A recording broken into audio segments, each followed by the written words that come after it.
आए भैया ई होली में अपना साली के साथे होली खेले खातिर एगो जीजा जी ई फागुन महीना में कहत बाड़े होली खेले के। कैसे कहत बाड़े मास्टर? कैसे कहत बाड़े भैया? कैसे कहत बाड़े? आइल बाटे फागुन में होलिया हो, साली रंगे द तू चोलिया। आइल बाटे फागुन में होलिया हो, साली रंगे द तू चोलिया। बढ़ बढ़ के बोला जानी बोलिया हो, जीजा रंग दे हब गलिया।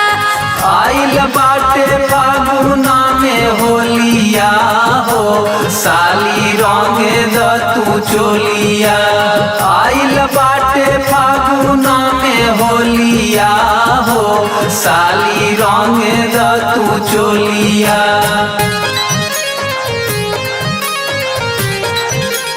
होली है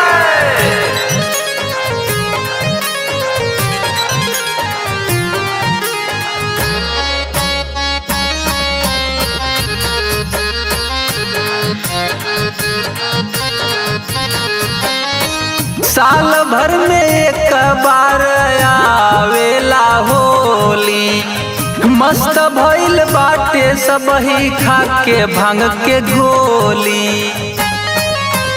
होली है साल भर में एक बार आवेला होली, मस्त भइल बाटे सबही खा के भांग के गोली। हमसे सट के बोला मीठी बोलिया हो, जीजा रंग दे हब गलिया। आइल बाटे फागुन में होलिया हो, साली रंगे द तू चोलिया। आइल बाटे फागुन में होलिया हो, साली रंगे द तू चोलिया।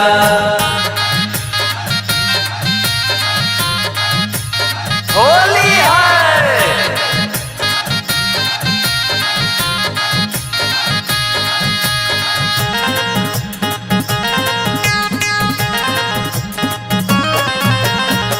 लुका छिपी नहीं करा खेला साथे होली, ना तो तोहके खोजली ही घर से हमार टोली। होली है लुका छिपी नहीं करा खेला साथे होली, ना तो तोहके खोजली ही घर से हमार टोली। रंगा वाला गहवा पूरा अंगिया हो, जीजा आहवा खेला होलिया। आइल बाटे फागुन में होलिया हो, साली रंगे द तू चोलिया।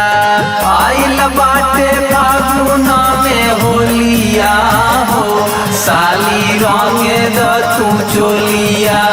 आइल बाटे फागुन में होलिया हो, साली रंगे द तू चोलिया।